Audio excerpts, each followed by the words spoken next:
السلام عليكم ورحمة الله وبركاته. بسم الله والحمد لله والصلاة والسلام على رسول الله وعلى آله وصحبه ومن استنى بسنته إلى يوم الدين. اللهم علمنا ما ينفعنا وانفعنا بما علمتنا وزدنا علما وفقها في الدين آمين يا رب العالمين. আলহামদুলিল্লাহ আমরা ফিকহ নিয়ে আলোচনা করছিলাম। তো আমার প্রথমত ইচ্ছা ছিল মুলাখাস আল ফিকহি লি শেখ সালেহ আল ফাউজান হাফিজাহুল্লাহ, ওনার বইটাকে আমরা একদম লাইন বাই লাইন যাব। কিন্তু পরবর্তীতে আবার দেখলাম যে না, একেবারে লাইন বাই লাইন না গিয়ে প্রথমে একটা বেসিক ফিকের একটা দাউর করে ফেলি আমরা ইনশাআল্লাহ। সেটা প্রথমে তাহারা, সালাহ, সিয়াম, জাকাত, এগুলো নিয়ে একটা প্রাথমিক একটা সিরিজ হয়ে যাক, প্রাথমিক আলোচনা হয়ে যাক। এর পরবর্তীতে আমরা কোনো একটা বই একদম লাইন বাই লাইন ইনশাল্লাহ সামনের দিকে যাব। কারণ প্রথম অবস্থায় হয়তো সবার জিনিসটা সহজ নাও হতে পারে। এই জিনিসটা চিন্তা করে আসলে ওভাবে আর আগাচ্ছি না লাইন বাই লাইন, তবে ইচ্ছা ছিল লাইন বাই লাইন আগানোর জন্য আর কি। আলা কুল্লি হাল, আমরা গত সপ্তাহে আলোচনা করেছিলাম পানি নিয়ে, মা উন তাহির এবং মা মুতাহারা, দুইটা সম্পর্কে আলোচনা করেছিলাম। মা উন তাহির মানে পবিত্র পানি, কিন্তু যেটা অন্যকে পবিত্র করতে পারে না। আর মা উন মুতাহারা যে পানি নিজেও পবিত্র এবং অন্যকেও পবিত্র করতে পারে। মা উন তাহিরের একটা উদাহরণ কে দিতে পারবে? একদম একটাই উদাহরণ দিয়েছিলাম অজুর পানি। মনে করেন যে অজু করার পরে যে পানিটা পড়ছে বা আপনার গায়ে ধোয়ার পরে যে পানিটা ছিটা লেগে কোথাও যদি পড়ে বা জমা হয়, ওই পানিটা তাহির, পরিষ্কার, কিন্তু সেটা কি করতে পারবে না, অন্যকে পাক করতে পারবে না, মুতাহারা না, এই আর কি কথা। আচ্ছা, এরপর আমরা আলোচনা করেছিলাম ওযু নিয়ে, অ্যাবলিউশনের ক্ষেত্রে ওযুর আমরা 6টা ফরজ বলেছি। 6টা ফরজ মনে আছে সবার? জি, আপনি প্রাইজ পেয়েছিলেন না? মাশাআল্লাহ।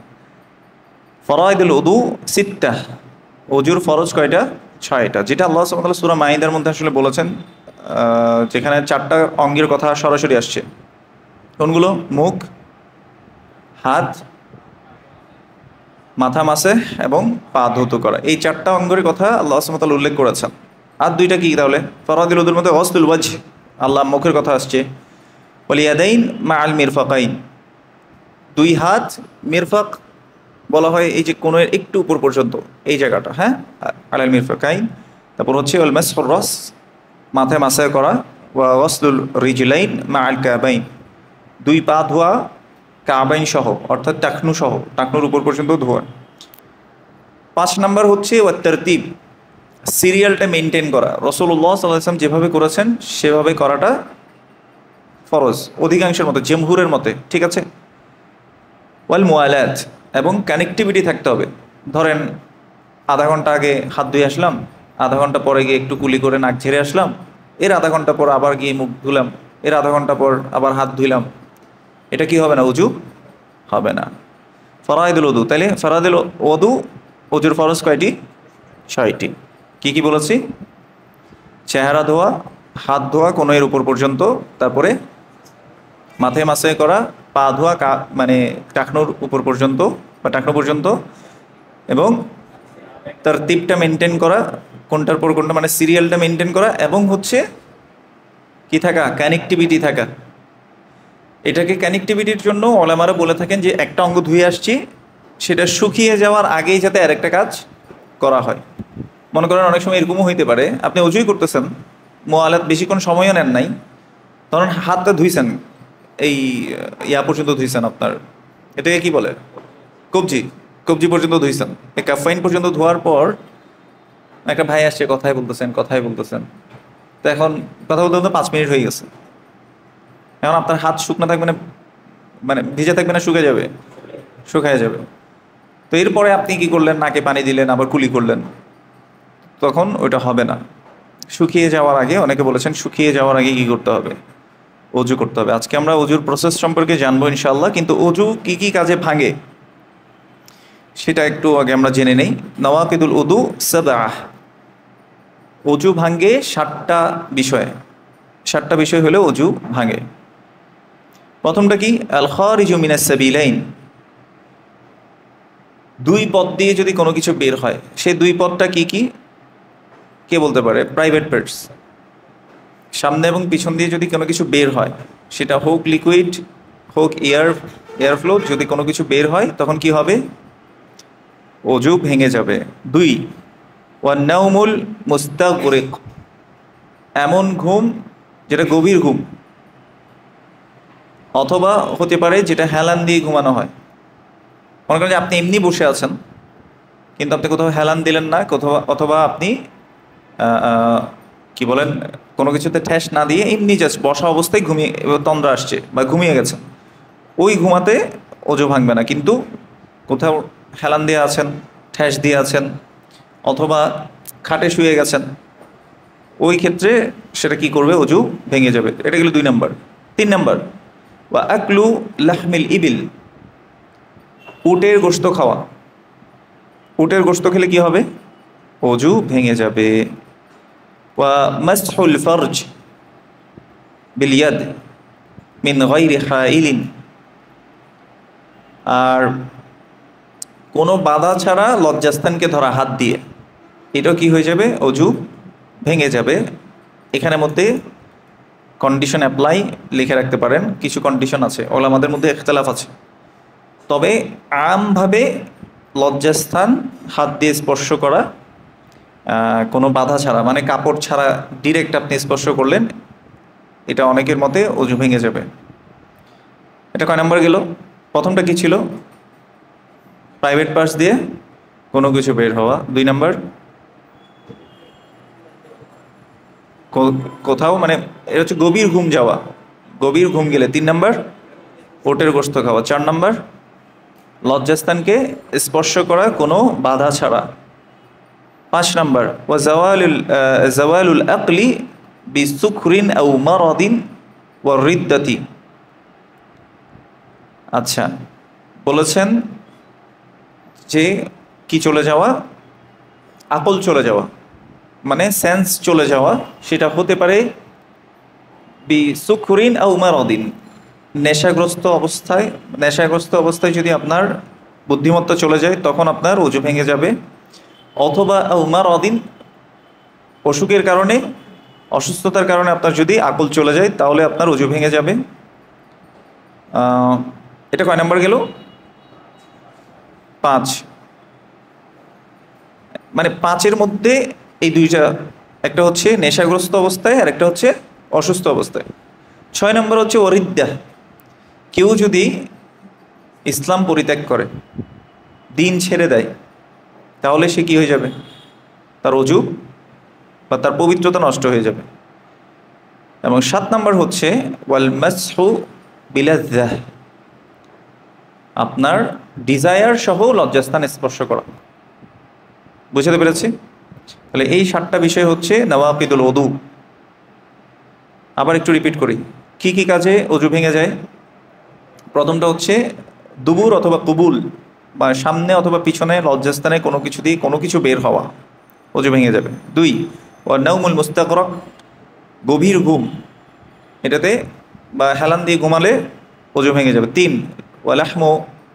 ওয়া আকলু লাহমিল ইবিল, উটের গোশত খাওয়া। 3 নম্বর। 4 ওয়াল মাসহুল ফারজি বিল ইয়াদি মিন গায়রি হাইলিন, কোনো বাধা ছাড়া লজ্জাস্থানকে স্পর্শ করা। ওয়া জাওয়ালুল আকলি বিসুকরিন আও মারাদিন। 5 নম্বর হচ্ছে বুদ্ধিমত্তা চলে যাওয়া, নেশার কারণে হোক অথবা অসুস্থতার কারণে হোক। 6 নম্বর ওয়া রিদ্দাহ, কেউ যদি ইসলাম ছেড়ে দেয় তখন তার অজু ভেঙে যাবে।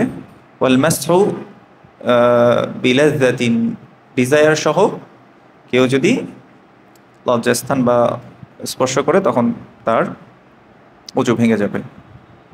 আল ওয়াদেহ, ক্লিয়ার সবার কাছে? হ্যাঁ। এবার আমরা স্টেপ বাই স্টেপ উদু করা দেখব ইনশাআল্লাহ। উদু কিভাবে করতে হয় আমরা প্রথমে একটু আয়াতটা দেখব ইনশাআল্লাহ। যেখানে আল্লাহ সুবহানাহু ওয়া তাআলা আমাদেরকে আদেশ করেছেন যাতে আমরা সলাতের আগে কি করে নেই, অজু করে নেই। ইন্তাযির ইয়া ইখওয়া। আচ্ছা,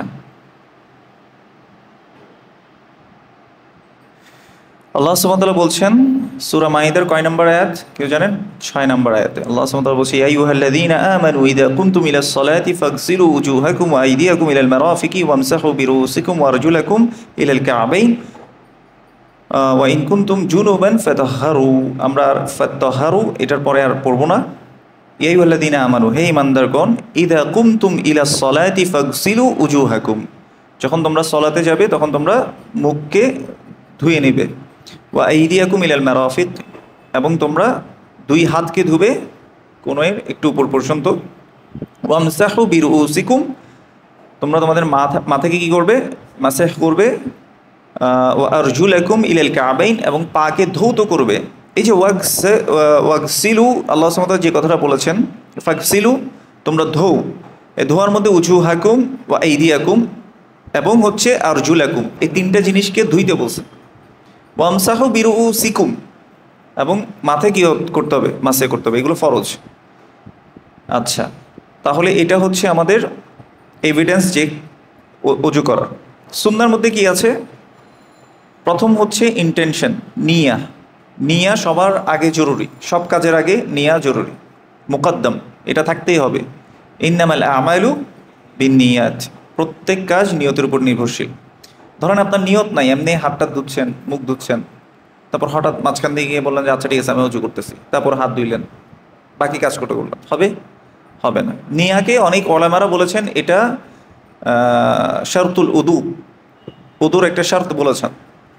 তো এই জন্য নিয়াটা জরুরি, নিয়া করতে হবে। এটার রেফারেন্স কোথায়? সহিহ বুখারীর প্রথম হাদিসটা, আর সহিহ মুসলিমের 1907 নম্বর হাদিস। নাম্বার অনেক সময় মিলে না সহিহ মুসলিমেরটা, ইন্নামাল আমালু বিন্নিয়াত। দ্বিতীয়, প্রথম তো নিয়ত করলাম, দ্বিতীয় কাজ কি? কওলু বিসমিল্লাহ, বাসমালা বলা, বিসমিল্লাহ বলা। এটার রেফারেন্স কি? সুনান আবু দাউদ 101 নম্বর, ইবনে মাজাহ 399 নম্বর, এবং হাদিসটি ইমাম নাসিরউদ্দিন আলবানী রাহিমাহুল্লাহ এটাকে হাসান বলেছেন। রাসূলুল্লাহ সাল্লাল্লাহু আলাইহি ওয়াসাল্লাম বলেছেন, লা উদুআ লিমান লাম ইয়াযকুর ইসমাল্লাহি আলাইহি, তার অজু হলো না যে আল্লাহর নাম নিল না, ওদুর সময় যে আল্লাহর নাম নিল না। তো এটাকে অনেকে দলিল হিসেবে উপস্থাপন করেন এবং বলেন যেহেতু এটা হাসান পর্যায়ের হাদিস, অর্থাৎ সাবাতা আনিন নবী সাল্লাল্লাহু আলাইহি ওয়াসাল্লাম, রাসূল সাল্লাল্লাহু আলাইহি ওয়াসাল্লাম থেকে এটা প্রমাণিত, এই জন্য ওজুর শুরুতে কি বলতে হবে? বিসমিল্লাহ বলতে হবে। এটা কয় নাম্বার গেল? 2 নাম্বার। 3 নাম্বার, সালাসান ওয়াসলুল ইয়াদ ইলাল মিরফাকাইন, দুই হাত কোণের উপর পর্যন্ত, আফওয়ান, প্রথম হচ্ছে কাফাইন, ইলাল কাফাইন, প্রথমে দুই হাতকে কবজি পর্যন্ত ধোয়া। আন হামরা মাওলা উসমান আন্নাহু রাআ উসমান ইবনে আফফান দাআ বিউদুইন ফাগাসালা কাফাইহি 3 মাররাত। উসমান ইবনে আফফান রাদিয়াল্লাহু তাআলা আনহু তিনি পানির জন্য চেয়ে পাঠালেন হামরাকে, এবং তিনি দেখলেন যে ওসমান রাদিয়াল্লাহু তাআলা আনহু 3 বার তার কবজি পর্যন্ত কি করলেন? ধৌত করলেন। এটা আমাদের দলিল, এটা সহিহ বুখারীর 159 নম্বর হাদিস। তাহলে 3 নম্বর কাজ হচ্ছে কি? কবজি পর্যন্ত ধোয়া। প্রথম কবজি পর্যন্ত হচ্ছে আমি হাতটাকে ধোবো একদম আঙ্গুলের ফাঁকগুলো সহ, শুধুমাত্র ধুয়ে এরকম করবো না, আঙ্গুলের ফাঁকেও মাসাহ করবো ইনশাআল্লাহ। 4 নম্বর আল ইস্তিনশাক, ইস্তিনশাক এবং হচ্ছে মাদমাদাহ, নাকে পানি টেনে নেওয়া এবং হচ্ছে কুলি করা। এই যে আল্লাহ সুবহানাহু ওয়া তাআলা বলেছেন ইয়া আইয়ুহাল্লাযীনা আমানু ইযা কুনতুম ইলাস সালাতি ফাগসিলু উজুহাকুম, তোমরা তোমাদের মুখকে ধৌত করবে। এই মুখ ধোয়ার মধ্যেই কিন্তু ইস্তিনশাক মানে নাকে পানি দিয়ে টেনে নেওয়া, ঝাড়া আর কুলি করা দুটোটা কিন্তু ইনক্লুডেড, কারণ এটা মুখের অংশ। এই যে আল্লাহ ধুতে বলেছেন, এই জন্য এটা করা জরুরি। এটার রেফারেন্সটা সহিহ মুসলিমের মধ্যে আসছে, সুম্মা মাদমাদা ওয়াস্তানশাকা ওয়াস্তানশারা সালাসান। ইস্তিনশাক এবং ইস্তিনসার এই দুইটার মধ্যে একটু পার্থক্য বলি। ইস্তিনশাক হচ্ছে নাকে পানি টেনে নিতে হবে। রাসূলুল্লাহ সাল্লাল্লাহু আলাইহি ওয়াসাল্লাম থেকে পাওয়া যায় তিনি একবার পানি নিয়ে হাফ অংশ তিনি কুলির জন্য নিতেন, মাদমাদা যেটাকে আমরা কুলি বলি, আর বাকি অংশটা নাকে তিনি কি করতেন, টেনে নিতেন। টেনে এখান পর্যন্ত আসতো, তারপরে ইস্তিনসার মানে হচ্ছে কি ঝেড়ে ফেলতেন, নাকটাকে ঝেড়ে ফেলতেন। আর মাদমাদা কুলির পানিটাও কি করতেন, ফেলে দিতেন। এটা কয় নাম্বার কাজ গেল? 4 নাম্বার। এখন আপনার কাছে নতুন হিসেবে কষ্ট হতে পারে, আমরা ছোটবেলা থেকে কীভাবে করে আসছি বলেন তো? এভাবে করে ছিটে মারিয়ে নাকে এরকম এরকম শুধু ইয়া দিয়েছি, বা এরকম আমাদেরকে শিখিয়েছে কি ছোটবেলায়, এই 2 আঙ্গুল দিয়ে নাকের ভিতরে এইভাবে ঢুকাইতে হবে, পানি দিব, এরকম এরকম করবো না। এরকম করলে আসলে পরিপূর্ণভাবে পরিষ্কার হয় না। ইস্তিনশাক মানে হচ্ছে আপনার নাকের, দেখবেন আপনি যখন পানি টেনে ঝাড়ছেন নাকের ময়লাগুলো সহ কিন্তু কি হয়, বের হয়ে চলে আসে। এটা জরুরি।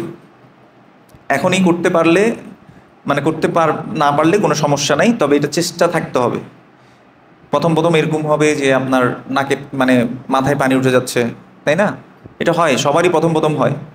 তো একটু প্র্যাকটিস করতে হবে। মানে এটা কন্ট্রোলের ব্যাপার, আপনি টানবেন কতটুকু টানবেন, করে তো একেবারে পুরো মাথা পর্যন্ত নিয়ে যাবেন না, তাই না? তো টেনে যতটুকু নেওয়া যায় নাকের বাসি পর্যন্ত প্রথম প্রথম ওই অবস্থায় রাখতে হবে। আর ইস্তিনসার হচ্ছে কি ঝেড়ে ফেলা, আবার হুঁত করে আবার যেভাবে আপনি নাক ঝাড়েন সর্দি হলে ঠিক সেভাবে আবার ঝেড়ে ফেলে দেবেন। তো এটা কয়বার করতে হবে? 3 বার। সালাসান, এটা সুন্নাহ। বুঝতে পেরেছি? তাইলে রাসূলুল্লাহ সাল্লাল্লাহু আলাইহি ওয়াসাল্লামের সুন্নাহ কি? এক হাতে যেভাবে পানি নিয়েছি ওই হাতের অর্ধেক অংশ কুলির জন্য নিলাম, আর অর্ধেক অংশ ইস্তিনশাক এবং ইস্তিনসার এই দুটোর জন্য নিলাম। নিয়ে এদিকে তো কুলি চলছে, সাথে সাথে নাকও ঝেড়ে ফেলবো ইনশাআল্লাহ। কয়বার করতে হবে? 3 বার। এটা কয় নাম্বার গেল? 4 নাম্বার। 5 নাম্বার কি? ফাগসিলু উজুহাকুমের মধ্যে এবার আসেন মুখ। মুখ যে ধুতে হবে, মুখ কতটুকু ধুতে হবে?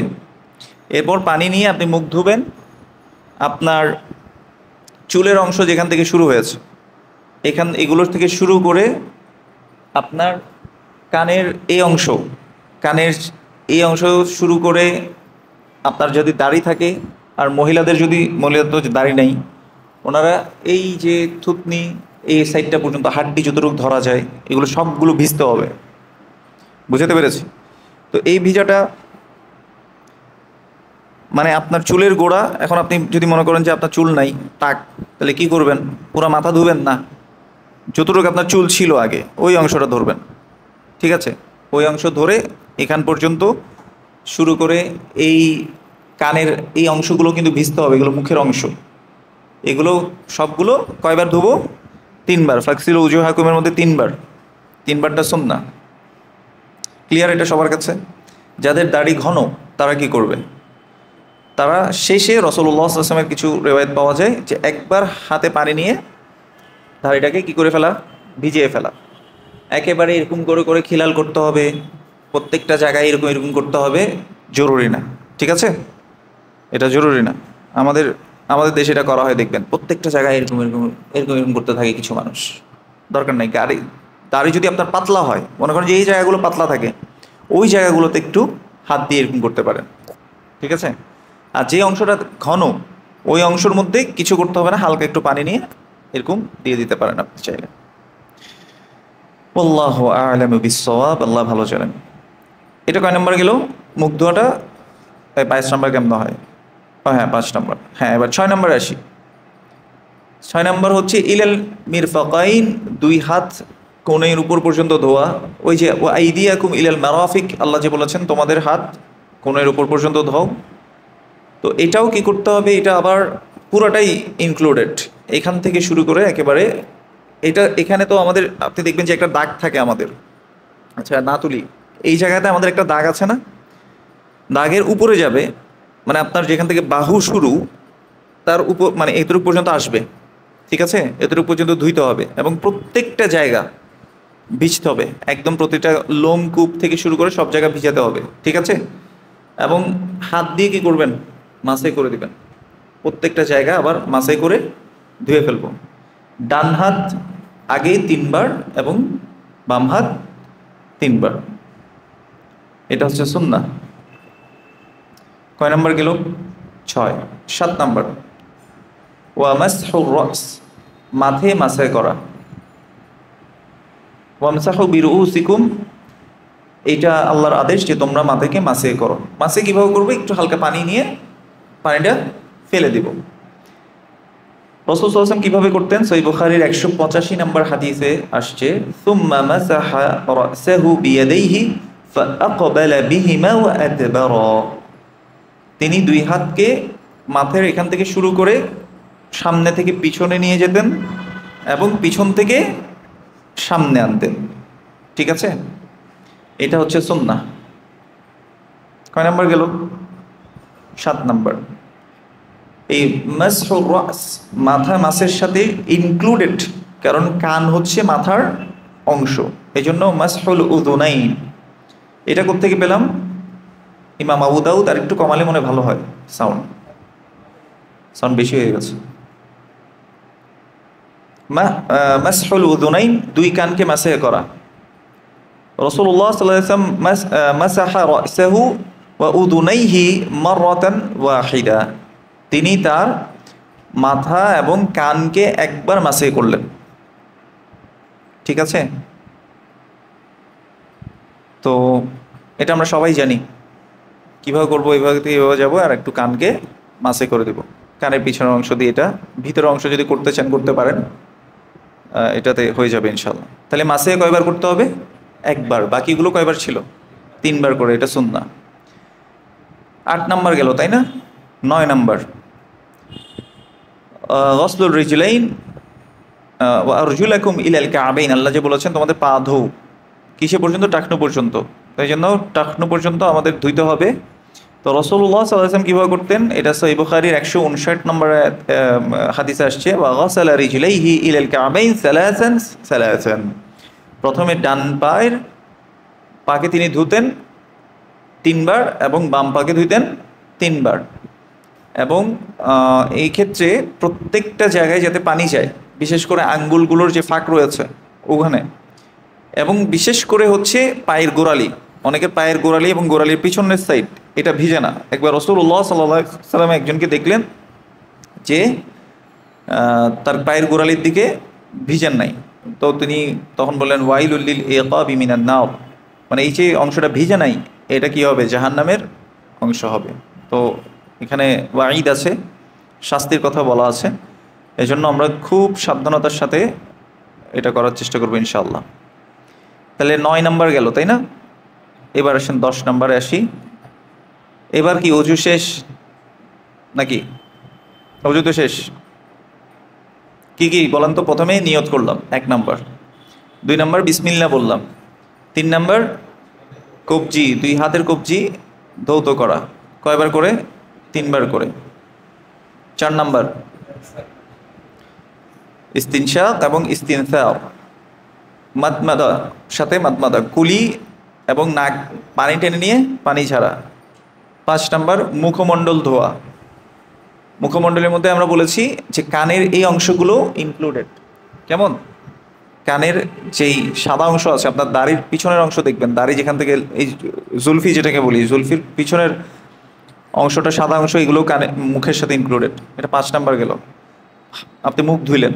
তারপরে 6 নাম্বার হাত, ডান হাত ইলাল মিরফাকাইন, মানে হচ্ছে একটু উপরে বাহু পর্যন্ত যাবে। কেমন? ডান হাত 3 বার, বাম হাত 3 বার। তারপরে 7 নাম্বার মাথায় মাসাহ করা। মাথায় মাসাহ কয়বার করব? 1 বার। কিভাবে? সামনে থেকে পিছনে যাবে, আবার পিছন থেকে সামনে চলে আসবে। এবং এটার সাথে 8 নাম্বার কত গেল? 7 নাম্বার মনে হয়, না না 8 নাম্বার হচ্ছে কি করা?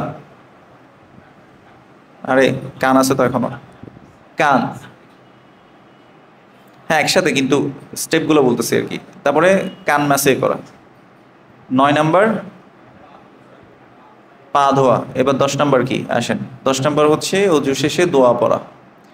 রাসূলুল্লাহ সাল্লাল্লাহু আলাইহি সাল্লাম বলেছেন, মান তাওয়াদ্দা মান তাওয়াদ্দা ফাআহসানাল উদুআ সুম্মা ক্বাল, যে ব্যক্তি অজু করলো, সুন্দর করে অজু করলো, এরপর সে বলল আশহাদু আল্লা ইলাহা ইল্লাল্লাহু ওয়াহদাহু লা শারীকা লাহ ওয়া আশহাদু আন্না মুহাম্মাদান আবদুহু ওয়া রাসূলুহু। এই দোয়াটা যে পড়বে এবং যে বলবে আল্লাহুম্মা জাআলনি মিনাত তাওয়াবিন ওয়া জাআলনি মিনাল মুতাতাহহিরিন ফুতিহাত লাহু আবওয়াবুল জান্নাতিস সামানিয়াহ, তার জন্য জান্নাতের 8টি দরজা কি করে দেওয়া হবে? খুলে দেওয়া হবে। অনেকগুলো রেওয়ায়েতে অনেকভাবে আসছে। সহিহ মুসলিমের রেওয়ায়েতে এটা তিনোটা মানে দুইটা একসাথে আসছে। আল্লাহুম্মা জাআলনি মিনাত তাওয়াবিন ওয়া জাআলনি মিনাল মুতাতাহহিরিন, এটা একসাথে আসছে, মানে শাহাদার সাথে এটা। কিন্তু আরেকটা হাদিসে আসছে সহিহ মুসলিমের যে রিওয়ায়াত, সেখানে আসছে শুধুমাত্র শাহাদার কথা। শাহাদা পড়লেও কি হবে? 8টা দরজা উন্মুক্ত করে দেওয়া হবে তার জন্য। আল্লাহ আমাদেরকে পড়ার তৌফিক দান করুন, আমিন। খ্রিস্টান মুসলিমে আরেকটা দোয়া আসছে, যেটা হচ্ছে আমরা বৈঠক শেষে যে দোয়াটা পড়ি, সুবহানাকাল্লাহুম্মা বিহামদিকা আশহাদু আল্লা ইলাহা ইল্লা আনতা আস্তাগফিরুকা ওয়া আতুবু ইলাইক, এটাও ওযুর পরে দোয়া হিসেবে আসছে। না, তাহলে আমাদের ওযু শেষ, আলহামদুলিল্লাহ। আমরা বিস্তারিত দেখার জন্য যে রেফারেন্সগুলো উল্লেখ করতে চাই, সহিহ বুখারীর 159 নম্বর হাদিসটা দেখতে পারেন, যেখানে উসমান ইবনে আফফান রাদিয়াল্লাহু তাআলা আনহুর রিওয়ায়াতটা আসছে। তিনি কিভাবে ওযু করতেন, কারণ তিনি রাসূলুল্লাহ সাল্লাল্লাহু আলাইহি ওয়াসাল্লামকে দেখেছেন এবং বলেছেন আমি রাসূল সাল্লাল্লাহু আলাইহি ওয়াসাল্লামকে মানে আমি যে ওযু করলাম, আমি আল্লাহ রাসূল সাল্লাল্লাহু আলাইহি ওয়াসাল্লামকে ওযুর মতো করে ওযু করতে দেখেছি, মানে আমি যেভাবে করছি সেভাবে রাসূল সাল্লাল্লাহু আলাইহি ওয়াসাল্লামকে ওযু করতে দেখেছি। তিনি সেই রিওয়ায়াতে এই কথাটা বলেছেন। এই জন্য আমরা এটা রাসূল সাল্লাল্লাহু আলাইহি ওয়াসাল্লামের সুন্নাহ হিসেবে ধরে নিয়েছি। আরেকটা রিওয়ায়াত যেটা সহিহ বুখারীর, এটা 185 নম্বর, আগেরটা ছিল হচ্ছে 159 নম্বর। 185 নম্বর যে হাদিসটা আব্দুল্লাহ বিন যায়েদ রাদিয়াল্লাহু তাআলা আনহু থেকে বর্ণিত, তাওয়াদ্দা আলাইনা উদু আর রাসূলি সাল্লাল্লাহু আলাইহি ওয়াসাল্লাম। আব্দুল্লাহ ইবনে যায়েদ রাদিয়াল্লাহু তাআলা আনহু তিনি রাসূল সাল্লাল্লাহু আলাইহি ওয়াসাল্লাম যেভাবে ওযু করতেন সেভাবে ওযু করে দেখিয়েছেন। ফাদাআ বিইনাইন ফাতাওয়াদ্দা লাহুম উদুআ রাসূলিল্লাহি সাল্লাল্লাহু আলাইহি ওয়াসাল্লাম ফাআকফা আলা ইয়াদাইহি ফাগাসালাহুমা সালাসান। ওই যে একটা পাত্র আনতে বলেছেন, পাত্রের মধ্যে তিনি হাত ঢুকিয়ে 3বার কবজি পর্যন্ত ধুয়েছেন। প্রথমে হচ্ছে ফাআকফা আলা ইয়াদাই, কিছু পানি হাতের মধ্যে ঢেলে নিয়েছেন প্রবেশ করানোর আগে, 3বার তিনি পানি ঢেলে নিয়েছেন, কবজি পর্যন্ত ধুয়েছেন আর কি। সুম্মা আদখালা ইয়াদাহু ফাস্তানশাকা ওয়াস্তানশারা সালাসান, এরপর তিনি 3বার ইস্তিনশাক এবং ইস্তিনসার করলেন। সুম্মা গাসালা ওয়াজহাহু সালাসান, 3বার মুখ ধুলেন। সুম্মা গাসালা ইয়াদাইহি মাররাতাইন, এবং তিনি 2 হাতকে ধুলেন 2বার করে। সুম্মা মাসাহা রাসাহু ফাআকবালা বিহিমা ওয়া আদবারা, এরপর তিনি মাথায় মাসে করলেন, সামনে থেকে পিছনে গেলেন, পিছন থেকে সামনে আনলেন। বাদাআ বিমুকদ্দামি রাসিহি সুম্মা যাহাবা বিহিমা ইলা কফাহু সুম্মা রাদ্দাহুমা ইলাল মাকানিল্লাযী বাদাআ মিনহু সুম্মা গাসালা রিজলাই। ওইটাই বলেছেন আর কি, যে সামনে থেকে শুরু করে যেটুকু গিয়েছেন আবার সেখান থেকে সামনের দিকে এনেছেন, এরপর তিনি পা ধৌত করে ফেলেছেন। এখানে হাতের কথা দুইবার ধোয়ার কথা আসছে, তবে 3বার করা সুন্নাহ, যেটা আমরা ওসমান ইবনে আফফান রাদিয়াল্লাহু তাআলা আনহুর হাদিসের মধ্যে দেখেছি। তো এই ছিল এভিডেন্স। আর নওয়াকিদুল উযুর এভিডেন্স কি? সূরা মাঈদার মধ্যে 6 নম্বর আয়াতে আল্লাহ সুবহানাহু ওয়া তাআলা বলেছেন আও জাআ আহাদুম মিনকুম মিনাল গায়িত, কেউ যদি ওয়াশরুম থেকে আসে তখন তার ওযু ভেঙে যাবে আর কি। ওই যে ওযু ভাঙার যে কারণগুলো আমরা বলেছিলাম, গ্যাস বের হলে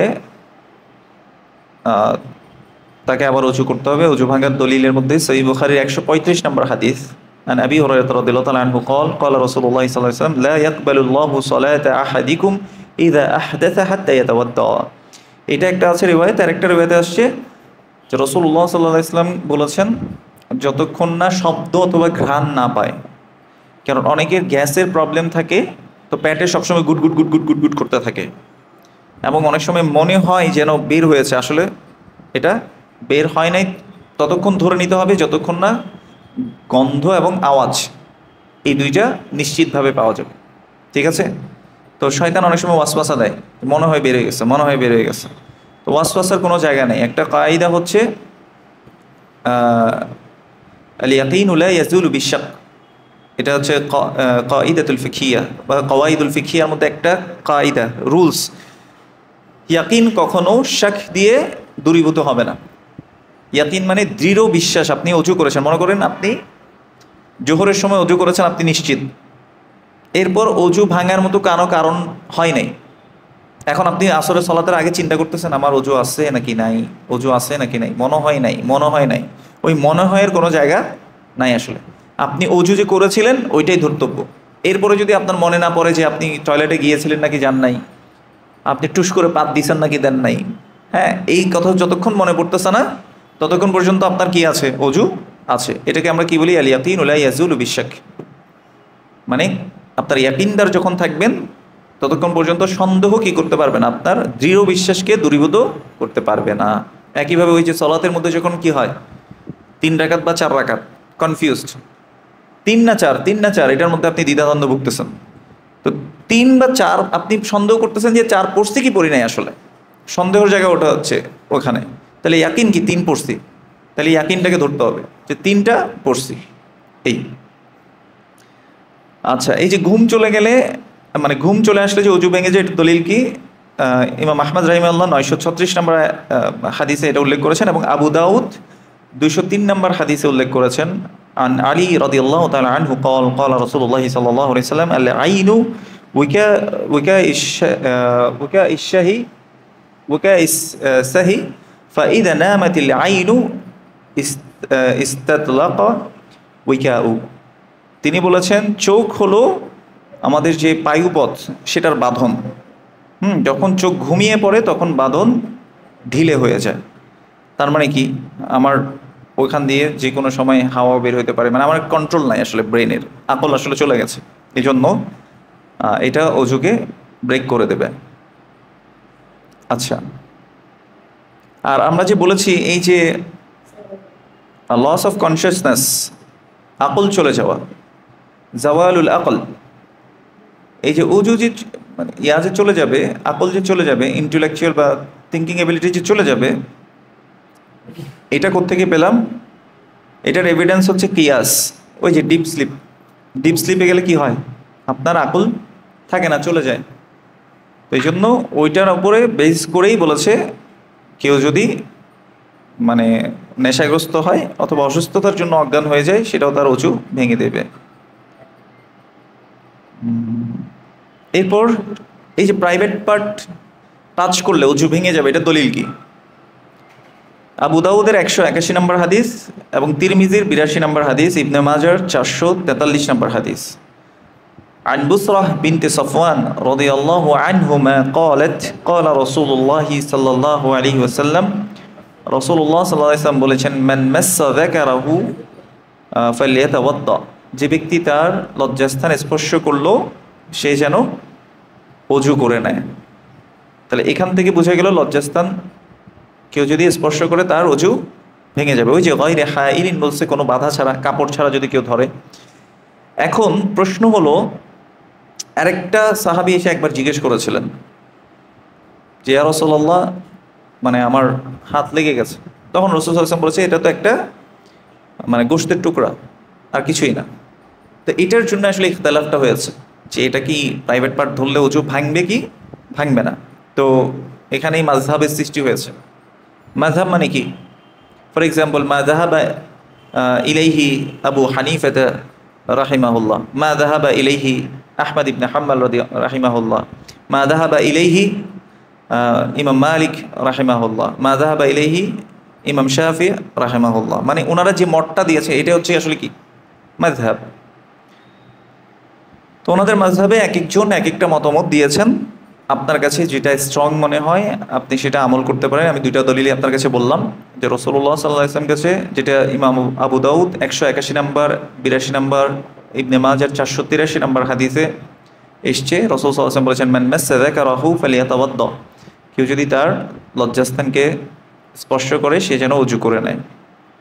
আবার অন্য হাদিসে তিনি বলেছেন যে এটা তো একটা গোশতের টুকরা কেবল।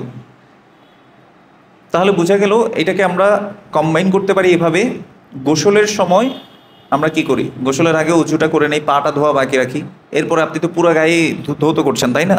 আর গোসল যদি কেউ একবার করে ফেলে তার আবার আলাদা করে নতুন করে উঁচু করতে হয় না। তো তখন যখন আপনি হাত লাগছে তখন আপনাকে মনে রাখতে হবে যে এটা আপনি, এই জন্য অনেক ওলামা বলেছেন এটা শাহাওয়াত সহ শর্ত। কেউ যদি ওই যে মাসু লাযযাতান, কেউ যদি ডিজায়ার সহ স্পর্শ করে, বুঝতে পেরেছেন, তখন অজুটা ভাঙবে। তো দুটাকে আমরা কম্বাইন করতে পারি এভাবে যে গোসলের সময় যখন হাত লেগে যায় বা এমনিতে অহেতুক হাত লেগে গেছে ওই টাইমে আসলে অজু ভাঙবে না। তবে অনেকে বলেছেন যে অনেকের মনে করেন যে লজ্জাস্থানের আশেপাশে চুলকাচ্ছে, চুলকাতে গিয়ে বা ইয়া করার জন্য কাপড় ছাড়া সে ধরে ফেলেছে ওই জায়গাটাতে, তখন অজু ভেঙে যাবে। আল্লাহু আলাম। এরপরেও আমরা সাবধান থাকার চেষ্টা করবো ইনশাআল্লাহ। এরপর উটের গোশত খেলে অজু ভাঙে, এটার দলিল কি? সহিহ মুসলিমের 360 নম্বর হাদিস, عن جابر بن سمورة رضي الله عنه قال سئل النبي صلى الله عليه وسلم أتوضأ من لحوم الغنم, আমরা কি ছাগল ভেড়া এগুলোর গোশত খেলে কি অজু করব জিজ্ঞেস করা হয়েছিল। ক্বালা ইন শি'তা ফাতাওয়াদ্দা ওয়া ইন শি'তা ফালা তাওয়াদ্দা, যদি তুমি চাও তাহলে অজু করতে পারো, যদি তুমি না চাও অজু নাও করতে পারো। তার মানে কি অজু ভাঙবে না আসলে। কিলা তাওয়াদ্দাউ মিন লুহুমিল ইবিল, আমি কি উটের গোশত খাওয়ার পরে অজু করব? ক্বালা নাআম তাওয়াদ্দাউ মিন লুহুমিল ইবিল, তোমরা উটের গোশত খাওয়ার পরে কি করো? অজু করে নাও। তো এই হাদিসটা সহিহ মুসলিমের একদম স্পষ্ট হাদিস যে অন্য কোনো কিছুর গোশত, ছাগল ভেড়া দুম্বা যত কিছু হোক, এগুলোর গোশত খেলে কি করতে হবে না? অজু করতে হবে না, কিন্তু উটের গোশত খেলে অজু করতে হবে না। এরপর কেউ যদি রিদ্দা, 7 নম্বর যে কারণ বলেছিলাম, ইসলাম ছেড়ে দিলে যে উযু ভেঙে যায় বা সে নাপাক হয়ে যায়, এটা কি? এটা দলিল কি? সূরা জুমারের আয়াত দিয়ে দলিল দিয়েছেন, লা ইন আশরাকতা লা ইয়াহবাতান্না আমালুক, যদি তুমি শিরিক করো তাহলে তোমার সকল আমলকে কি করে দেওয়া হবে? বাতিল করে দেওয়া হবে, তাহলে তার সকল কাজ বাতিল, নাওয়াকিদ হিসেবে অটোমেটিক কাজ করবে। তো এই ছিল মোটামুটি আমাদের অজুর অবস্থা, অজুর সুন্নাহ পদ্ধতি। তো অজুর যে কাজগুলো বলেছি এগুলো একবার করাটা ফরজ, আর তিনবার করে করাটা সুন্নাহ। 3বার, আর হাতের ক্ষেত্রে 2বার আসছে, কিছু কিছু ক্ষেত্রে 2বারও আসছে, সেগুলো কি সুন্নাহর অন্তর্ভুক্ত। এবার আসি আরেকটা বিষয় নিয়ে, সেটা হচ্ছে অজুর ক্ষেত্রে আমরা কি করি? পানি অপচয় করি। বিশেষ করে যখন কল ছেড়ে রাখছি, মাথায় মাসার আগে দেখবেন যে মানে মাথায় মাসে করার সময় পা ধোয়ার আগ মুহূর্তে দেখবেন অনেকে কল ছেড়ে দিয়ে সুন্দর করে কল পানি পড়তেছে এদিকে, আবার এরকম করে সুন্দর করে মাসাই করতেছে। একটা সূরার শেষ আয়াতে, সূরাটার নাম ভুলে গেছে কি, সুম্মা লাতুসআলুন্না ইয়াওমাইযিন আনিন নাঈম হাল হাকুমুত তাকাসুর, সূরাতুত তাকাসুর, ওটার শেষ আয়াতটা কি? সুম্মা লাতুসআলুন্না ইয়াওমাইযিন আনিন নাঈম, অতঃপর তোমাকে অবশ্যই প্রত্যেকটা নিয়ামতের ব্যাপারে জিজ্ঞেস করা হবে। সুম্মা লাতুসআলুন্না, লা লাম তাকিদ, তুসআলুন্না নুন তাকিদ, দুইটা এমফাসিস দিয়ে আল্লাহ বলছে অবশ্যই অবশ্যই। সুম্মা লাতুসআলুন্না ইয়াওমাইযিন, সেদিন, আনিন নাঈম, প্রত্যেকটা নিয়ামতের ব্যাপারে তোমাদেরকে জিজ্ঞেস করা হবে। পানি কি নিয়ামত না? আপনি দেখবেন পাহাড়ে গেলে বুঝবেন পানি কত বড় নিয়ামত। পাহাড়িরা সমতল থেকে বা যেখানে পানি পাওয়া যায় অনেক দূর থেকে তারা কি করে? পানি টেনে টেনে নিয়ে যায়। পানি যে এত বড় নিয়ামত, অথবা দেখবেন যে কোনো কারণে ওয়াসা 3 দিন ধরে পানি দিচ্ছে না, কাজ চলতেছে কোনো জায়গায়, পানি বন্ধ, কি অবস্থাটা হয়? একটু পানি দিয়েও আপনি চেষ্টা করেন যে কিভাবে কাজে লাগানো যায়। পানি এত বড় একটা নিয়ামত, সুবহানাল্লাহ। তো এই জন্য আপনার কাছে পানি আছে মানে আপনি ডিপ কল বসিয়েছেন বলে ইচ্ছে মতো পানি খরচ করবেন, এটা যাতে কখনোই না হয়। তো পানির অপচয় আমরা রোধ করার জন্য বিশেষ করে পাত্রে নিয়ে পানি আমরা উজু করতে পারি। এটা হতে পারে মগ, পট, এগুলো দিয়ে। আর কল দিয়ে যখন উজু করব, উত্তম হচ্ছে একটু করে কল ছেড়েছেন, পানি এসছে, বন্ধ করে দিয়েছেন, ওই পানিটা নিয়ে হাতে প্রথমে মাসে করলাম, ঠিক আছে? 3বার হয়ে গেল। 3বার মাসে করার জন্য 3বার পানি নেওয়া জরুরি না। এটা অনেকে ভুল বুঝে যে 3বার মনে হয় পানি নিয়ে 3বার করব, না, 3বার মাসে করা জরুরি, এটা সুন্নাহ। 3বার পানি নেওয়া জরুরি না। আবার একটু পানি নিলেন, কল আবার অফ করে দিলেন, ওই পানি তো হাতে আছে, এটা নিয়ে কি করলেন? মাদমাদা এবং ইস্তিনশাক, ইস্তিনসার এগুলো করে নিলেন। একবার দুইবার, দুইবারের সময় আবার নিয়ে আবার একই জিনিস করলেন, তিনবার একই জিনিস করলেন। আচ্ছা, এবার গেল এটা। পানি নিয়েছেন, এক হাতেই নিতে পারেন চাইলে, নিয়ে অফ করে দিয়েছেন, ওই হাতটা নিয়ে এসে দুই হাতে নিয়ে মুখের মধ্যে সব জায়গায় কি করে ফেললেন? মাসে করলেন। ঠিক আছে, তিনবার যদি পানি নিতে চান জায়েজ, আমি বলতেছি না যে নেওয়া যাবেই না, এটা আবার মনে করিয়েন না। একই জিনিস করবেন, নিয়ে বন্ধ করে দিবেন। ওই এতটুকু পানি, যে অল্প পানি নিয়েছেন ওইটা দিয়ে আবার মুখ ধুয়ে দিলেন। আবার হাতের ক্ষেত্রেও ঢাললেন, এই হাতে তো পানি আছে, হাতটাকে এরকম করলে দেখবেন যে পানি পড়া শুরু করছে, ওখান থেকে নিয়ে নিজের হাতে, মানে ওখান থেকে যখন পড়তেছে গড়ায় গড়ায়, তখন আপনি অন্য হাত দিয়ে কি করতে থাকবেন? পুরো হাত মাসে করতে থাকবেন। মাসে বলতে হচ্ছে পানিটা নিয়েই যাতে প্রত্যেকটা মানে অঙ্গ আপনার ভিজে যায়। এভাবে করে আপনি প্রত্যেকটা কাজ করার সময় খুলবেন আবার বন্ধ করবেন। এক হাতেই পানি নিয়ে সবগুলো করা সম্ভব, কিন্তু আমরা এটা করি না। হ্যাঁ, পা ধোয়ার সময় যদি জরুরি হয় তখন আপনি কি করবেন? পা দিয়ে কলটা তখন আস্তে করেই ছাড়বেন, পায়ের প্রত্যেকটা অংশ আপনি ধুয়ে ফেলবেন ইনশাল্লাহ। তো এটা হলো পানির অপচয় রোধ। আর ঘুম থেকে উঠে যদি উঁচু করতে হয়, ওসমান ইবনে আফফান রাদিয়াল্লাহু তাআলা আনহুর যে হাদিসের ইয়াটা দেখেছি না, এরপরে হচ্ছে আব্দুল্লাহ বিন যায়েদ রাদিয়াল্লাহু তাআলা আনহুর যে হাদিসটা দেখেছি, উনি হাতে আগে পানি নিয়েছেন আগে, ওই যে মানে এটা কি বলেছে, কবজি, কাফাইন পর্যন্ত ধোয়ার জন্য তিনি আগে হাতে পানি নিয়েছেন। কেন? রাসূলুল্লাহ সাল্লাল্লাহু আলাইহি ওয়াসাল্লাম ঘুম থেকে ওঠার পরে সরাসরি পানির পাত্রে হাত ঢোকাতে কি করেছেন? নিষেধ করেছেন। কেন বলেছেন? লা ইয়াদরি আইনা বাতাত ইয়াদুহু আও কামা ক্বালা আলাইহিস সালাতু ওয়াসসালাম। সে জানে না তার হাত রাতে কোথায় ছিল, কিসে ছিল, মানে সে জানে না। সেই জন্য রাতে বা ঘুম থেকে ওঠার পরে পাত্রের মধ্যে সরাসরি কি না দেয়া, পানি না দেয়া, বরং হাতে একটু পানি নিয়ে আগে হাতটাকে ধুয়ে নেয়া। এই গেল ওই বিষয়।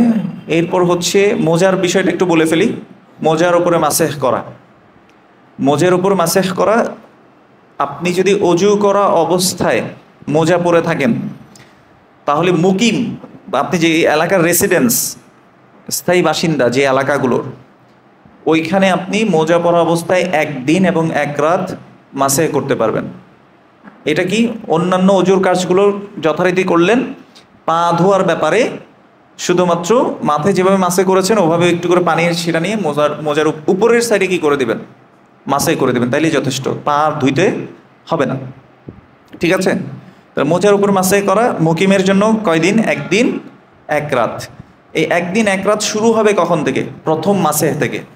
প্রথম অজু যখন করছেন তখন থেকে না, প্রথম মাসে যখন করছেন এখান থেকে টাইম স্টার্ট করে একদিন এক রাত পর্যন্ত করতে পারবেন। এখন আপনি চিন্তা করবেন যে এইভাবে কে করে, বলতেই পারেন আপনি করে।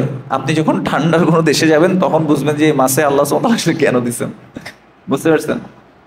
আর যে সফরকারীর জন্য কয়দিন? 3 দিন 3 রাত। 3 দিন 3 রাত। স্টার্টিং পয়েন্ট কখন থেকে? প্রথম অজু থেকে নাকি প্রথম মাসে থেকে? প্রথম মাসে থেকে স্টার্টিং পয়েন্ট 3 দিন এবং 3 রাত। আচ্ছা, এটা এই মোজাটা পড়তে হবে কখন? অজু করা অবস্থায়, মানে অজু থাকা অবস্থায়, মানে অজু করে ফেলছেন, পা শুকানোর পরে মোজা পড়ছেন, তখন আপনি মাসাই করতে পারবেন। আচ্ছা, ওই মোজাটা টাকনুর উপর পর্যন্ত হইতে হবে।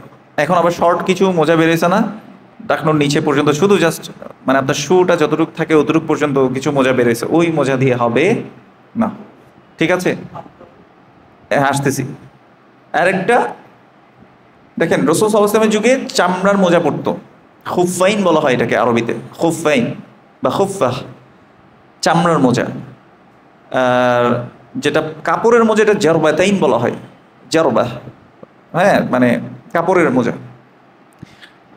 যেই মোজাই হোক না কেন, মোজা তো মোজাই, কিন্তু এই মোজাতে আপনার কি হতে পারবে না, যেমন চামড়ার মোজায় আপনার চামড়া দেখা যায় নাকি বাইরে থেকে, তাইলে এই কাপড়ের মোজাতেও একই হুকুম, ওটার উপর কিয়াস করে এটা করা হয়েছে।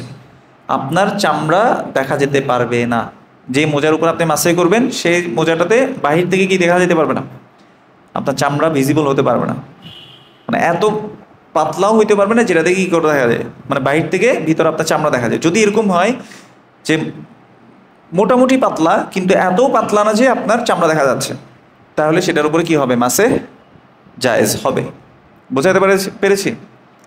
আল্লাহু তাআলা আ'লামু বিস-সাওয়াব। এর মধ্যে আমাদের ওযু শেষ হলো। তো আগামী দার্সে আমার ইচ্ছা হচ্ছে আমরা সিফাতু সলাতিন নবী সাল্লাল্লাহু আলাইহি সাল্লাম শুরু করব ইনশাআল্লাহ, শেখ নাসিরউদ্দিন আলবানী, যেটা মুখতাসার, সংক্ষিপ্তটা, ঠিক আছে, বড়টা না, যেটাতে একেবারে বিস্তারিত তিনি দলিল নিয়ে আলোচনা করেছেন, সেটা আমরা শুরু করব না। আমরা সংক্ষিপ্তভাবে ওনার একটা বই আছে, মুখতাসার সিফাতুস সলাতিন নবী সাল্লাল্লাহু আলাইহি সাল্লাম, মুখতাসার সিফাতিস সলাতিন নবী সাল্লাল্লাহু আলাইহি সাল্লাম, রাসূল সাল্লাল্লাহু আলাইহি সাল্লামের সলাতের যে বৈশিষ্ট্য বা ধরন সংক্ষিপ্তভাবে যিনি যেটা আলোচনা করেছেন, সেটা আমরা ইনশাআল্লাহ আগামী ক্লাস থেকে শুরু করব। আল্লাহ সুবহানাহু ওয়া তাআলা আমাদেরকে তৌফিক দান করুন। হাযা ওয়া সাল্লাল্লাহু আলা নবিয়িনা মুহাম্মদ ওয়া আলা আলিহি ওয়া সাহবিহি আজমাইন। কারো কোনো প্রশ্ন থাকলে করতে পারেন ইনশাআল্লাহ। নাম আহসান্ত। রোজা অবস্থায় আমরা নাকে পানি টানা যাবে, ইস্তিনসার করা যাবে, কিন্তু মাদ সময় গড়গড়া করে যেটা কুলি করি ওটা করা যাবে না, ঠিক আছে, মানে করে যেটা মাদ করি ওইটা করা যাবে না। তবে ইস্তিনসার ক্ষেত্রে সাবধান থাকতে হবে কোনোভাবে যাতে গলায় পানি চলে না যায়। নাকে দিয়ে পানি অনেক সময় গেলেও এখান পর্যন্ত আসে, বুঝতে পেরেছেন, ওটাকে থুতু করে ফেলে দিতে হবে। যদি কোনো কারণে ঢুকেও যায় ওটা থুতু করে ফেলে দিতে হবে, তবে যাতে কোনোভাবেই গলার নিচে না যায়। আল্লাহু আ'লাম। আচ্ছা, অনেকে বলে থাকেন অজুর আগে, যেহেতু ওয়াগসালু উজুহাকুম, মুখকে তোমরা ধোও, এটার মধ্যে দাঁতও ইনক্লুডেড, যেহেতু আমরা কুলি করছি মুখও ইনক্লুডেড, এই জন্য অনেকে বলেন রাসূলুল্লাহ সাল্লাল্লাহু আলাইহি ওয়াসাল্লাম যেহেতু সিওয়াক করতেন, তিনি বলেছেন লাউলা আশুক্কা আলা উম্মতি লা আমারতুহুম বিসিওয়াক আও কামা ক্বালা আলাইহিস সালাতু ওয়াস সালাম, যদি আমি আমার উম্মার উপরে কষ্ট মনে না করতাম, লা আমারতুহুম বিসিওয়াক, আমি তাদেরকে আদেশ করতাম যারা যাতে অবশ্যই কি করে, মিসওয়াক করে, এবং এটা সলাতের আগেই যেতে করে, এই জন্য আমি আদেশ করতাম। কিছু কিছু রিওয়ায়াতে এভাবে আসছে, এই জন্য এটা সুন্নাহ। যদি সক্ষমতা থাকে, সহজ থাকে, আমি করতে পারবো, তাহলে আমাদের মিসওয়াক করাটাও কি সুন্নাহ। কবলাল উদু আল কবলাল গোসল, এটা আমরা করতে পারি ইনশাআল্লাহ। এবং সিওয়াকটা ইভেন রাসূলুল্লাহ সাল্লাল্লাহু আলাইহি ওয়াসাল্লাম বাসায় ঢুকে প্রথমেই করতেন কি, মিসওয়াক করতেন। তো এটা আমরা মাথায় রাখবার কি, যারা বিবাহিত বিশেষ করে, আমরা অনেক সময় আরে বউ তো কি হবে এরকম চিন্তা করি না। স্ত্রীদেরকে আল্লাহ সুবহানাহু ওয়া তাআলা যেভাবে বিধান দিয়েছেন, রাসূল সাল্লাল্লাহু আলাইহি ওয়াসাল্লাম বলেছেন, একজন স্ত্রী বা আল্লাহ সুবহানাহু ওয়া তাআলা বলেছেন স্ত্রী কি করবে, সর্বোচ্চ সৌন্দর্য গ্রহণ করবে স্বামীর জন্য, এবং একজন স্বামীও তার সর্বোচ্চ সৌন্দর্য, পরিপাটি হওয়া সৌন্দর্যটা এটা গ্রহণ করবে তার স্ত্রীর জন্য। এটা সুন্নাহ। ময়লা টয়লা ড্রেস নিয়ে এসছেন, স্বামীর সামনে এসে বসে আছে, বিরক্ত হবেই স্বামী। আবার স্বামীও একদম আসছে, মানে ময়লা টয়লা নিয়ে বাইরে থেকে এসে আগে স্ত্রীর রুমে চলে যাওয়া, এটা সুন্নাহ না। রাসূলুল্লাহ সাল্লাল্লাহু আলাইহি ওয়াসাল্লাম কোনো সফর থেকে আসলেও তিনি আগে বার্তা পাঠাতেন বা বোঝাতেন যে তিনি আসছেন। এই জন্য মানে আগেকার দিনে তো এটা সহজ ছিল না খবর পাঠানো, এখন তো সহজ, মোবাইলে ফোন করে বলে দেওয়া যায় আমি আসতেছি। এটা আসতেছি বলার কারণটা কি, খবর দেওয়াটার কারণটা কি, যাতে স্ত্রী কি হয়ে থাকতে পারে, পরিপাটি হয়ে সুন্দর হয়ে থাকতে পারে স্বামীর জন্য। আপনি দেখবেন আমাদের দেশের মানুষরা বিয়ের সময়, তাই না, মানে বিয়ে শাদী যখন হয়, আত্মীয় স্বজনের অনুষ্ঠান যখন দেখা যায় যে স্ত্রী এমন সাজা সাজছে বাজে, সে দেখাচ্ছে মানুষকে। তো এটা কখনো ইসলাম কি করে না, পারমিশন দেয় না। আমাদেরকে সাজগোজ গ্রহণ করতে হবে কার জন্য, স্বামীর জন্য। এই জন্য বিয়ে বাড়িতে গেলে যেভাবে সুন্দর করে সাজে, এরকম সুন্দর করে সেজে থাকবে কার জন্য। এখন তাইলে আপনি বলতেছেন কি স্বর্ণ টর্ণ পরে এরকম মেকআপ টেকআপ দিয়ে বসে থাকবে, যদি সম্ভব হয় ওটা দিয়েও বসে থাকে, তাও কি করবেন, স্বামীকে সন্তুষ্ট করা। আর স্বামীও কি করবে, ওই যে মুখে গন্ধ টন্ধ নিয়ে, অনেকে আবার সিগারেট খায়, পান খায়, জর্দা খায়, সব কিছু খায়, মুখে যায়, স্ত্রীর সামনে চলে যাবে। এইটা ইসলামের শিক্ষা না। ইসলামের শিক্ষা হচ্ছে স্বামীও কি থাকবে, পরিষ্কার থাকবে, পরিপাটি থাকবে। দেখবেন ছেলেরা বাইরে যাওয়ার আগে আতর দেয়, হালাকায় দার্সে যাওয়ার আগে আতর দেয়। এইটার চেয়ে বেশি জরুরি হচ্ছে যখন ঘরে যাবেন তখন দিবে, সুন্দর করে থাকবে। এই গেঞ্জি একটা পরছে ছেঁড়া মেরা, এদিকে পরে করে হাফ সেন্টো গেঞ্জি একটা, আরে গরম, ঠিক আছে গরম, কিন্তু ছেঁড়া ফাড়া যাতে না হয়, মনে রাখতে হবে সুন্দর কাপড় পরা, সুন্দর পরিপাটি থাকা। রাসূলুল্লাহ সাল্লাল্লাহু আলাইহি ওয়াসাল্লাম ওভাবে থাকতেন। এবং রাসূলুল্লাহ সাল্লাল্লাহু আলাইহি ওয়াসাল্লাম একটা প্রিয় জিনিস কি ছিলেন বলেন তো? আতর, সুগন্ধি। এই জন্য এটা ব্যবহার করা। আপনার গায়ে দিয়ে কেন ঘামের গন্ধ যাবে বলেন আপনি? একজন মুসলিমের কাছ থেকে ঘামের গন্ধ এটা আশা করা যায় না, মানে এত পরিষ্কার। আপনি দেখেন আমাদের ধর্মটা অনেক অনেক সুন্দর, আমাদের ইসলাম অনেক সুন্দর। তো এই জন্য আতর ব্যবহার করা, সুগন্ধি ব্যবহার করা প্রত্যেকটা পুরুষের জন্য এটা সুন্নাহ। আমি এটা বলছি না যে আপনি, আর যারা মনে করেন যে পরিশ্রমের কাজ করেন, বাইরে অনেক ঘামে টেমে যান, অনেক বেশি পরিশ্রম হয়, এইটা আপনারা কি করবেন, বাসায় ঢুকে, এটা আমার সাজেশন, বাসায় ঢুকে আগে স্ত্রী রুমে না যাওয়া, আগে ওয়াশরুমে যাওয়া, ওয়াশরুমে গিয়ে আগে আপনি নিজেকে ফ্রেশ হয়ে তারপর আপনি যান। এই অভ্যাসটা করার চেষ্টা করেন, ইনশাল্লাহ দেখবেন যে ভালোবাসা এমনি আসবে। অনেক সময় এরকম হয় যে দেখবেন যে ঘর ভেঙে যায়, এরকম হয় যে বউ স্বামীকে ভালোবাসছে না কিছু কারণে, কেন? উনি নোংরা থাকে, গোসল করে না, কাপড় নোংরা, এরকমও অনেক কিছু থাকে। আবার ভাইস ভার্সা, একজন পুরুষও আবার তার স্ত্রীকে দেখতে পারে না, এরা কি ময়লা কাপড় নিয়ে যেটা দিয়ে কাজ করতেছে ওইটা নিয়ে এসেই ঘুরতেছে, এখানের মধ্যে কোনো সাজগুজ নাই, কিচ্ছু নাই, এরকম যাতে না হয়। ইসলাম আমাদেরকে তো পারমিসিবিলিটি দিয়েছে। ইভেন দরকার হলে আপনি বাসায় আপনার মেনিকিউর পেডিকিউর যত কিছু আছে, তার ফেসিয়ালের যত জিনিস আছে সব কিছু কিনে দেন, সে বাসায় করুক। অথবা ক্ষেত্র বিশেষে আপনার পার্লারে যদি সেখানে শুধুমাত্র মেয়েরা থাকে, ওখানে গিয়েও সাজগোজ করান, তাও পারমিসেবল। আপনি তাকে আবার নিয়ে আসবেন, আপনার জন্য সাজবে সে। এই জিনিসগুলো আমরা করার চেষ্টা করবো ইনশাল্লাহ। এর অনেক সাইড কথা বলে ফেললাম, কারো আরও কোনো কোশ্চেন থাকলে করতে পারেন ইনশাল্লাহ। আমরা 3টা কোশ্চেন নেবো। হ্যাঁ, জি, কোনো সমস্যা নেই, কোনো সমস্যা হবে না ইনশাল্লাহ।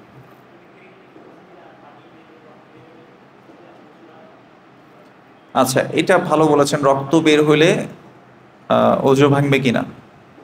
দেখেন রক্তর পরিমাণ কতটুকু, এটা যদি একেবারে গড়ায় গড়ায় পড়ে তখন অনেক আলেম বলেছেন কি হবে, ভাঙবে। যদি গড়িয়ে না পড়ে, একটু কেটে গেছে, হালকা হালকা রক্ত দেখা গেছে, তখন তার ওযু ভাঙবে না। আর বমির বিষয়টাতে এটা মানে ওযু ভাঙার ইয়ার মধ্যে পড়ে না, কারণগুলোর মধ্যে পড়ে না যে বমি করে ফেললে ওযু ভাঙবে কিনা। তবে রোজা ভাঙবে কিনা ভাঙবে না এটা নিয়ে কথা আছে। রোজাও আসলে ভাঙবে না, শুদ্ধ মত হচ্ছে রোজা ভাঙবে না। আল্লাহু আ'লাম। জি,